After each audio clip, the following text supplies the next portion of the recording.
Os grandes mestres de sabedoria costumam contar histórias para ensinar os seus discípulos. Não que a gente seja um grande mestre de sabedoria,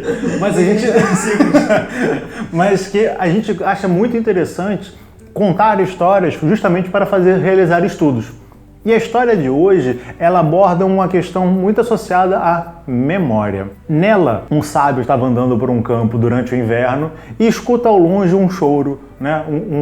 Com alguém que estivesse soluçando de tanto chorar. Ele se aproxima e tem uma senhora já de mais idade, sentadinha num tronco, triste, chorando, e o sábio senta ao lado dela e pergunta: "Por que choras, minha senhora?" Aí ela: "Porque Deus foi mal comigo, me deu memória." Como assim? Ela: "Porque agora que eu estou velha, estou decrépita, estou na parte final da minha vida, eu ainda consigo lembrar da minha juventude, quando eu era uma bailarina, quando eu conseguia me deslocar graciosamente pelos lugares onde as pessoas olhavam para mim e admiravam a minha beleza. Deus foi injusto, me deu memória." E ela continuou se lamentando até um ponto que ela percebeu que o sábio já não estava mais prestando atenção nela. Ele estava olhando para o campo, ela se recompôs, olhou para ele e falou: "O que é que você está olhando, né? Afinal de contas?" E aí ele parou, deu um sorriso, ele falou: "Não, eu estou admirando como Deus foi justo comigo ao me dar memória." Ela: "Como assim? Tá brincando comigo?" Ele: "Porque agora, nesse momento que a gente está no inverno, e eu olho para esse campo tomado de neve, aparentemente sem vida, eu consigo lembrar da primavera e sorrir." Muito bonita a história, né? Bonito, cheio de camadas, né?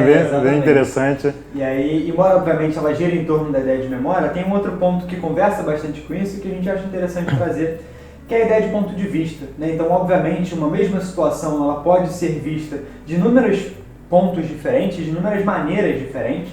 E aí tem um aspecto dentro disso que eu acho muito interessante. Muitas vezes a gente sofre, como essa mulher na história sofria, porque as coisas deixaram de ser como elas já foram. Porque as coisas, num primeiro momento, nos agradavam, nos traziam um determinado tipo de prazer, ou, enfim, eram muito legais de inúmeras formas diferentes e deixaram de ser daquela forma. Muitas vezes a gente sofre por não ter mais as coisas como a gente já teve. A gente sofre porque as coisas passam, porque as coisas acabam, porque as coisas mudam. Porque elas são efêmeras, né? Exatamente. Muitas vezes a gente sofre antes delas acabarem. Porque a gente já vai ver, é que nem aquele filme que tá acabando, tá acabando, eu queria muito que tivesse mais um pouquinho. E de fato isso faz parte da nossa vida. Acho que todos nós em algum momento sentimos essa sensação de que a gente gostaria que algo durasse um pouco mais, mas o sábio traz uma outra perspectiva.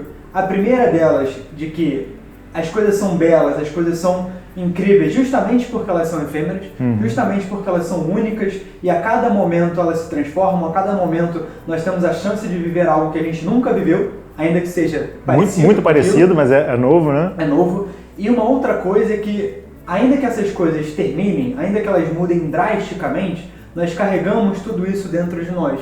A memória serve justamente para que a gente possa vivenciar aquilo que foi muito bom ao longo da nossa trajetória, sempre que a gente quiser. A memória, como o sábio diz, é uma grande dádiva também por conta disso. Um outro ponto que a gente deve ficar atento, né, é não utilizar essa vivenciação da memória como uma dádiva de uma maneira a escapar da nossa realidade. É interessante a gente entender que nós nos deslocamos na existência de maneira ondulatória.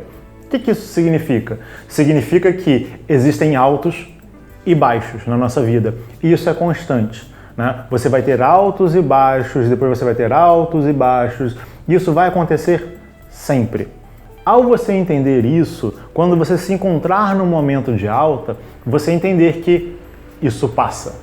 Isso vai acabar e vai vir um momento de baixa.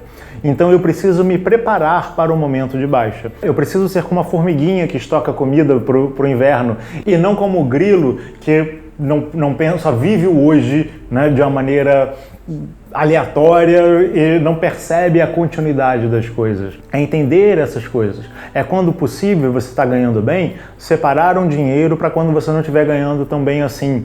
E quando você estiver bem, está tranquilo, refletir sobre coisas que te incomodam. Não para estragar o seu momento, mas porque ali você está preparado para fazer isso. É como se fosse um treino. É um cenário onde você domina. Você faz o treino, você pode errar, beleza. E quando vier o jogo, né, o momento de baixa, você pelo menos treinou. E aí quando você está no momento de baixa, você tem memória para lembrar aquilo que você praticou no momento de alta. Porque se você não faz isso, se você vive um momento de baixa sem ter se preparado, dá ruim. É difícil. E é normal você querer fugir da sua realidade e apenas se apegar ao passado, que às vezes nem era tão bom assim, mas se mostra um pouco menos pior do que a situação na qual você está. E aí, diante disso, né, até fazendo uma síntese, a gente tem duas opções. Ou a gente sofre agora porque as coisas vão acabar e sofre depois porque elas já acabaram, ou a gente aprende a apreciar a beleza e as coisas boas de cada momento. Como o Paulo muito bem disse, sabendo que determinados momentos vão ser mais fáceis e outros mais difíceis, mas entendendo que nisso também há muita beleza. Né? E há um outro ponto que conversa muito com essa história e com isso que a gente está falando, é que a gente aprende muitas vezes através do contraste. A gente aprende muitas vezes através da escassez. O inverno vem para que a gente possa se recolher, para que a gente possa refletir sobre aquilo que foi feito e para que a gente possa enxergar e apreciar cada vez mais a primavera. Seja no nosso dia a dia, sejam em coisas do trabalho, enfim, naquilo que você quiser visualizar, quiser imaginar na sua vida. Essas indas e vindas sempre farão parte. A questão é como a gente vai se colocar diante delas, como é que a gente vai se portar diante desses momentos de alta e de baixo. E se você quer refletir mais sobre isso, se você quer debater sobre essas coisas e conhecer um pouco mais do nosso trabalho, você pode ir em catarse.me/pedra de afiar e lá você vai encontrar essas informações e também como você pode nos ajudar. A partir de R$15 você pode fazer uma contribuição e fazer com que o trabalho possa continuar acontecendo. E voltando ao tema em si, é interessante que o exemplo da história, ele traz a ideia da velhice e juventude, o inverno e a primavera. Mas nós não precisamos passar por esses momentos de maneira fixa, porque nós passamos por esses momentos todo dia. Quantas pessoas são aquelas que não querem dormir à noite, não conseguem deitar a cabeça no travesseiro e apenas relaxar porque estão vivendo o inverno lembrando da primavera, querendo resgatar, ele falando, eu não quero fazer, tipo criança que não quer dormir, porque ela quer continuar aproveitando, não quero perder nada, eu quero vivenciar tudo. Não, é interessante você fazer essas reflexões de maneira diária. À medida que você vai praticando essa reflexão, você vai analisando isso cada vez mais, torna mais fácil. E aí quando você estiver vivenciando algo que de fato é complicado, é esse momento de baixa, para você está menos difícil. Não necessariamente vai ser fácil, mas está menos difícil, porque você já está mais preparado. O hábito faz o monge. A gente tem um programa sobre a importância do hábito, sobre disciplina. A gente tem vários programas que a gente aborda isso de maneiras diferentes, que são interessantes para você praticar. É saber, não deixa para fazer na hora, porque você não treinou antes. Então, vai dar ruim. Não tem a menor chance de dar certo. Não tem, né? Vai dar ruim. 480% de chance de dar errado. Então, reflete antes, pratica antes, se prepara para que quando acontecer, você consegue contornar de uma maneira um pouco mais saudável. Bom, e a gente deixa com essa reflexão. E até a próxima. Tchau, tchau.